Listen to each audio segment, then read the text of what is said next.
बिहार बिहार बिहार। या देवी सर्वभूतेषु शक्तिरूपेण संस्थिता नमस्तस्यै नमस्तस्यै नमस्तस्यै नमो नमः। यह मंत्र हमें याद दिलाता है कि जो बुद्धि, शक्ति और साहस है वो ना केवल हमारे देवी माँ में विराजमान है बल्कि हम सब प्राणियों में ये विद्यमान है। और देवी माँ जिस प्रकार साहस, बुद्धि और हिम्मत का प्रतीक हैं, ठीक उसी प्रकार हमारे जीवन में जो चुनौती आती है ना दोस्तों, वो हमें आत्मनिर्भर और हमें हमारे आंतरिक शक्ति को पहचानने की एक परीक्षा लेती है। और यही तो हमें याद दिलाता है कि हम अपने जीवन में जो भी चुनौतियाँ आती हैं, जो भी कठिनाइयाँ आती हैं, उसे पूरे आत्मविश्वास के साथ अपने आंतरिक शक्ति को पहचानते हुए आगे बढ़ें। और इसी विचार के साथ मैं प्रज्ञा मुस्कान के साथ आप सभी का स्वागत करती हूँ बिहार बिहान के इस बेहद ही खास अंक में। क्यों मुस्कान? बिल्कुल प्रज्ञा, और इसी के साथ आपकी होस्ट मैं हूँ मुस्कान। और दर्शकों, जैसे कि आप सभी जानते हैं कि नए दिन की शुरुआत हो चुकी है, और जैसा कि आप सभी जानते हैं कि नए दिन की शुरुआत में हर रोज़ आपके समक्ष उपस्थित होते एक विशेष मेहमान के साथ और उनसे कुछ खास बातचीत करते हैं। और दर्शकों, जैसा कि आप सभी जानते हैं कि नवरात्रि की शुरुआत हो चुकी है और आज चौथा दिन है और आज माता कुष्मांडा की पूजा अर्चना की जाती है। और ये जो नवरात्रि है इसका सभी को बेसब्री से इंतज़ार रहता है, क्योंकि खासकर हम बच्चों के बारे में बात करें प्रज्ञा, तो देखते हैं कि बच्चे काफ़ी इंतज़ार में रहते हैं मेले में घूमने के लिए, पेरेंट्स इंतज़ार में रहते हैं और काफ़ी उत्साह के साथ नवरात्रि को मनाया जाता है। आज माता कुष्मांडा का पूजा अर्चना किया जाता है। इसी के साथ जैसा कि आप सभी जानते हैं कि दिन की शुरुआत हो चुकी है और जैसा कि प्रज्ञा ने दिन की शुरुआत ही श्लोक के साथ की है, या देवी सर्वभूतेषु शक्ति रूपेण संस्थिता नमस्तस्यै नमस्तस्यै नमस्तस्यै नमो नमः।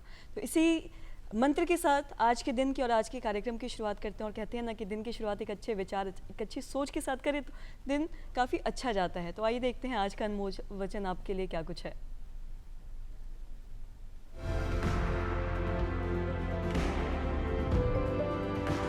प्रसन्नता ही एकमात्र ऐसा इत्र है जिसे आप दूसरों पर छिड़कते हैं तो कुछ बूंदें आप पर भी पड़ती हैं। महात्मा गांधी।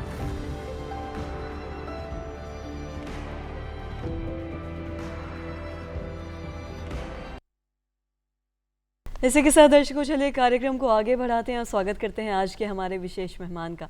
आपको बता दें कि आज स्टूडियो में हमारे साथ है डॉक्टर एम हनीफ मेवाती। ये डायरेक्टर हैं खादी और ग्राम उद्योग आयोग पटना में। सर, बहुत बहुत स्वागत है आपका हमारे इस खास कार्यक्रम में। बहुत बहुत स्वागत है सर आपका हमारे कार्यक्रम बिहार बिहार में। सर, जिस तरीके से हम जानते हैं कि जो खादी और ग्राम उद्योग है वो ना केवल पारंपरिक उद्योग है हमारा, बल्कि हमारे अर्थव्यवस्था को भी काफ़ी बहुत महत्वपूर्ण अगर कह सकते हैं साधन है। तो हमारे दर्शकों को प्लीज़ बताएं कि क्या है ये खादी उद्योग और किस तरीके से काम करता है और अभी इसको सुदृढ़ करने के लिए क्या कुछ किया जा रहा है। जी प्रज्ञा जी, खादी और ग्राम उद्योग आयोग जो हमारे कार्यालय का नाम है, ये सूक्ष्म लघु और मध्यम उद्यम मंत्रालय भारत सरकार के अंतर्गत आता है और भारत के पूरे राज्यों में हमारे राज्य कार्यालय हैं। जो बड़े राज्य हैं उनमें राज्य कार्यालयों के अलावा पूरे क्षेत्र को अच्छे से कवर करने के लिए या फैसिलिटेट करने के लिए वहाँ हमारे मंडलीय कार्यालय भी होते हैं। जैसा कि हमारे कार्यालय का नाम ही खादी और ग्राम उद्योग दोनों उसमें हैं शामिल, तो खादी के लिए ये एक तरीके का स्टैट्यूटरी ऑर्गेनाइजेशन है। संसद के विशेष अधिनियम के तहत 1956 में ये बना है और खादी के उत्पादन, खादी के विक्रय, उसके सब तरह से प्रमोशन के लिए, उसमें नवाचार के लिए, उसमें इनोवेशन के लिए, इस सब के लिए हम काम करते हैं। इसमें अगर आप देखेंगे तो खादी के क्षेत्र में कच्चा माल जो होता है खादी का, कपास से जब उसका स्लाइवर, जिसको हम पूनी कहते हैं लोकल भाषा में, वो बनाने की बात हो तो हमारे पूरे भारत में 5 स्लाइवर प्लांट हैं। उनमें कच्चा माल तैयार करके हमारी जो खादी संस्थाएं होती हैं उनको कॉटन का जो पूनी है वो उपलब्ध कराया जाता है। या अलग अलग जगह जैसे ककून है, सिल्क का जो खादी होता है तो उसके लिए ककून बैंक के लिए रॉ मटेरियल के रूप में वो किया गया है। या वूलन भी खादी होता है, ऊनी खादी में उसके लिए वूलन बैंक खोले गए हैं और इनके माध्यम से उनको कच्चा माल उपलब्ध कराया जाता है। अब कच्चा माल उपलब्ध कराने के बाद में प्रोडक्शन की बात आती है, तो जो पूनी बनती है उससे कताई का काम करके उसका धागा तैयार किया जाता है, जिसको कतिन हम जो बोलते हैं, स्पिनर्स जो बोलते हैं। तो जब ये कताई का काम होता है तो कतिनों को रोज़गार मिलता है लाखों की संख्या में। फिर उसके बाद में इसको हैंडलूम के ऊपर बुना जाता है। तो इससे जो बुनकर हमारे जो साथी हैं, जो हमारे भाई बहन हैं, हमारे युवा हैं, उन लोगों को इसमें रोज़गार मिलता है। इसी के साथ साथ बहुत सारे अन्य प्रक्रियाएं भी होती हैं कि इसकी जो डाइंग का काम है, जिसको हम रंगाई का काम कह सकते हैं, या इसके ऊपर बहुत तरीके की ब्लॉक प्रिंटिंग का काम हो सकता है, हैंड प्रिंटिंग का काम हो सकता है, वीविंग के अंदर इसके डिज़ाइन हो सकते हैं, इसकी फिनिशिंग है, तो ये सब के लिए फिर जब ये सब प्रोडक्ट्स बन जाते हैं तो उन प्रोडक्ट्स में वैल्यू एडिशन के लिए हम national institute of fashion technology के साथ में स्पोक एंड हब मॉडल के ऊपर खादी ग्रामोद्योग आयोग ने centre of excellence in khadi खोला है।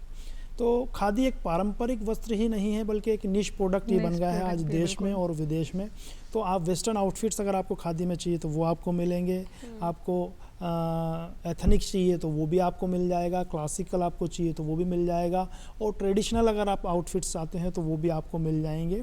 और सबको स्टैंडर्डाइज तरीके से करके इसको न केवल पूरे हर एक वर्ग के लिए तैयार किया जा रहा है, बच्चों से लेके युवाओं से लेके तो वर्किंग जो गर्ल्स या वर्किंग जो हमारे मेल्स होते हैं उन सब के लिए, बल्कि बुज़ुर्गों के लिए भी। तो इस तरह से इन उत्पादों को ये इतना आकर्षक बना के या सभी के लिए उपयोगी बना के जब तैयार किया जा रहा है, साथ में इसमें एक बात और भी है कि ये दुनिया का सबसे इको फ्रेंडली कपड़ा है। बिल्कुल। जब कभी आप देखेंगे कपड़ा मिल में तो बहुत पानी उसमें लगता है उनकी प्रक्रियाओं में, लेकिन खादी का जब उत्पादन होता है तो कार्बन क्रेडिट्स बिल्कुल नहीं आते, क्योंकि ये इसमें मैकेनाइजेशन नहीं है, हर हाथ को ये रोज़गार देता है। और इसकी नेचुरल ये जो ब्यूटी है या जो कहें कि प्राकृतिक जो इसकी सुंदरता है इसकी प्रॉपर्टी में, वो ये है कि इस कपड़े को जब आप पहनेंगे तो जैसे हमारा शरीर रोम छिद्रों के जरिए ब्रीदिंग करता है या श्वास लेता है, उसी तरह से ये कपड़ा भी आपको गर्मी में इसी तरह से ठंडक देता है। कपड़ा आपको जैसे आप श्वास आप ले रहे हैं जी। और सर्दी के दिनों में ये गर्माहट आपको प्रदान करता है।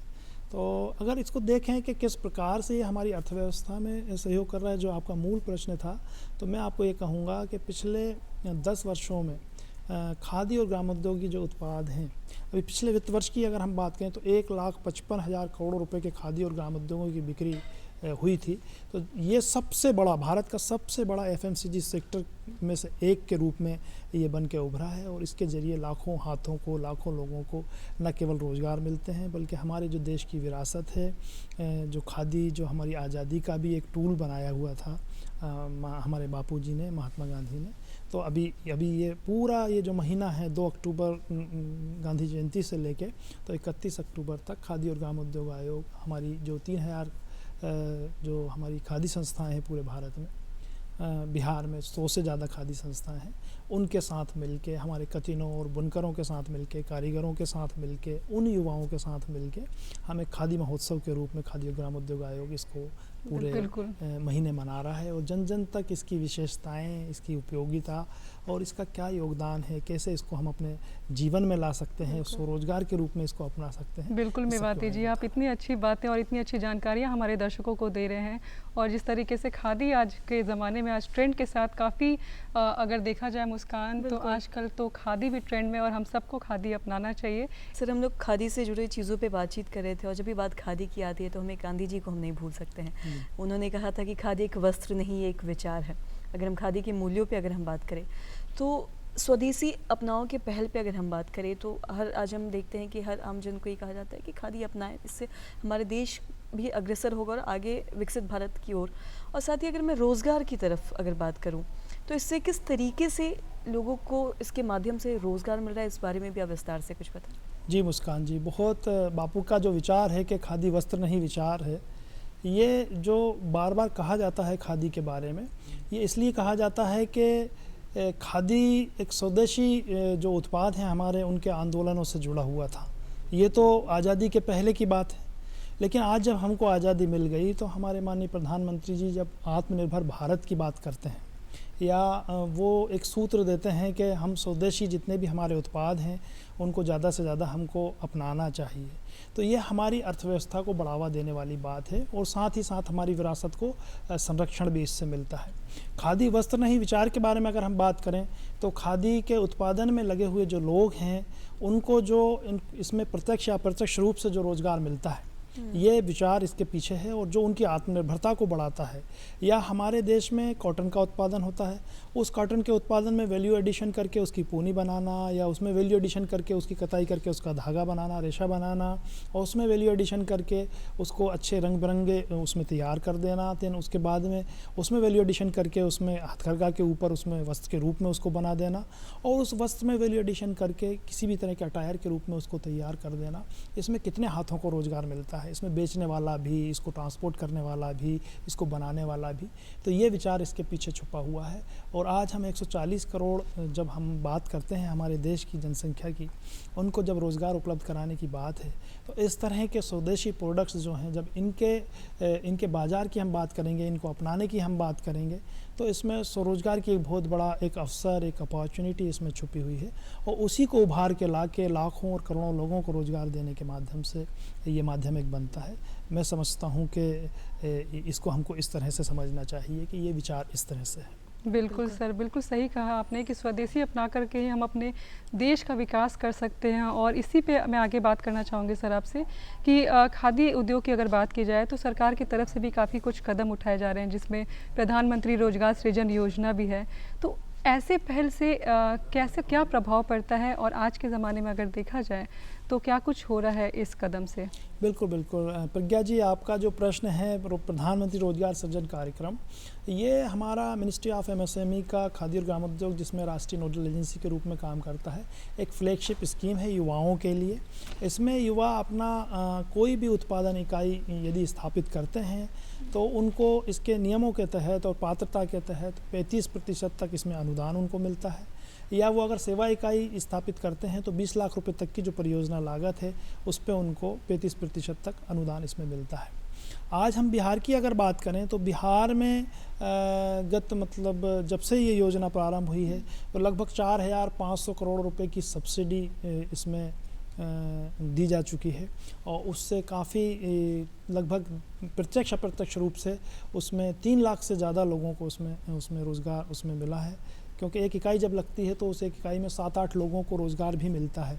वो उसके चलाने में, उसके उत्पादन के कार्यों में, उसके बिक्री के कार्यों में, या उसके जो दूसरे सहयोगी कार्य होते हैं उन सब में वो उनको रोज़गार मिलता है। तो इस तरह से ये काम करता है।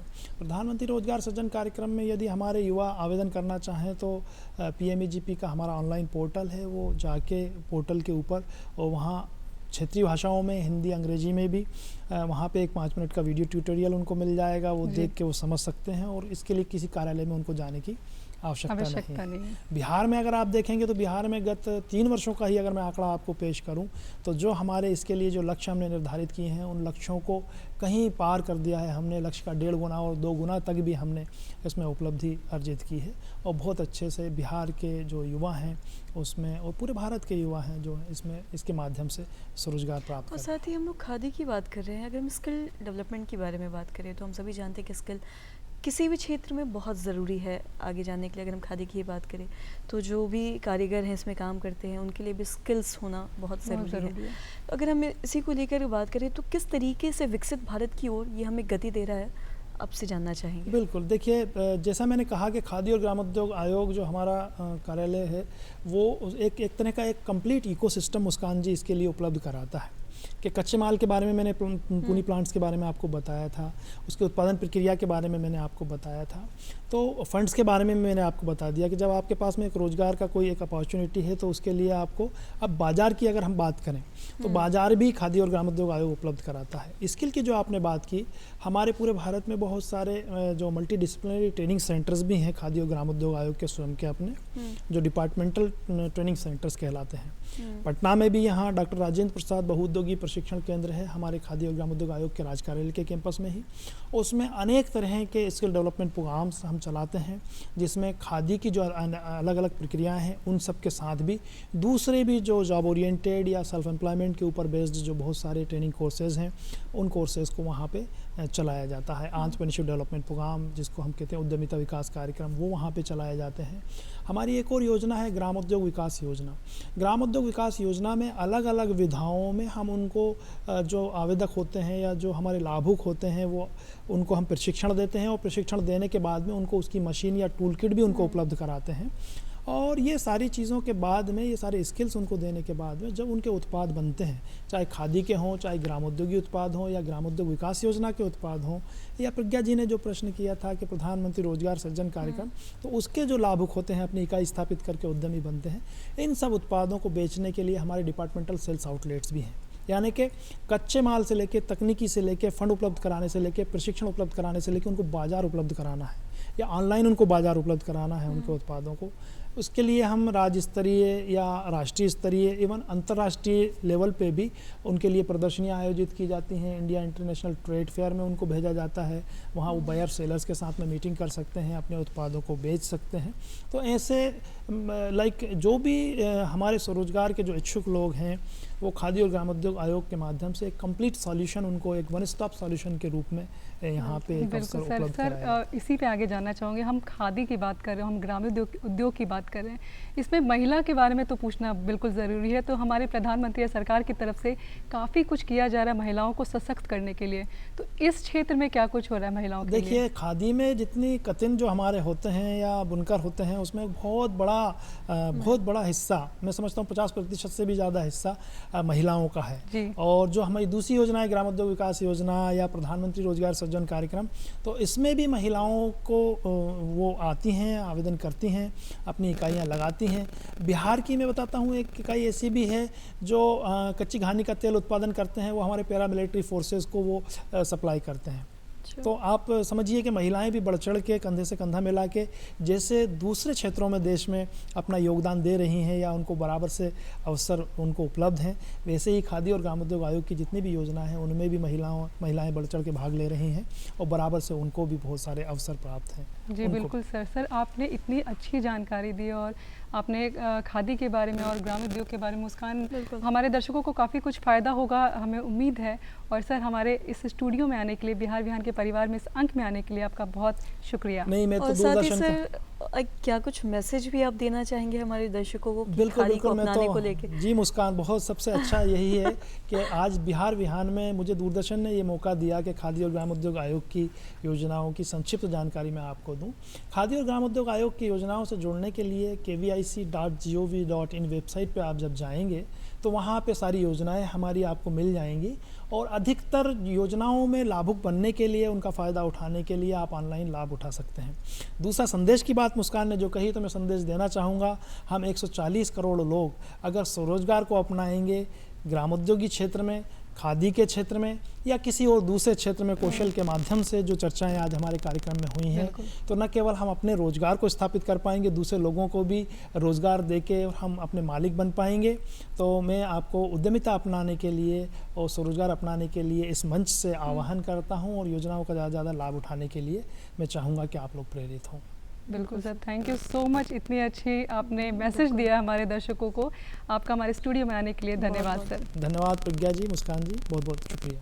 सके दर्शकों, जाने से पहले हम आपसे रिक्वेस्ट करते हैं और गुजारिश करते हैं कि आप हमें खत भेजें, जिससे हम ये जान सके कि आपको आज का ये हमारा कार्यक्रम कैसा लगा। तो फटाफट उठाए पेन कॉपी, नोट करें हमारा पता है कार्यक्रम बिहार बिहार निदेशक DD बिहार दूरदर्शन केंद्र पटना, फ्रेजर रोड।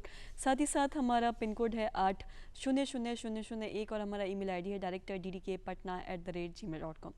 तो इसी के साथ अनामिका, हमें इजाज़त दीजिए, कल फिर आपसे मुलाकात होगी एक नए मेहमान के साथ, एक नए विषय पर।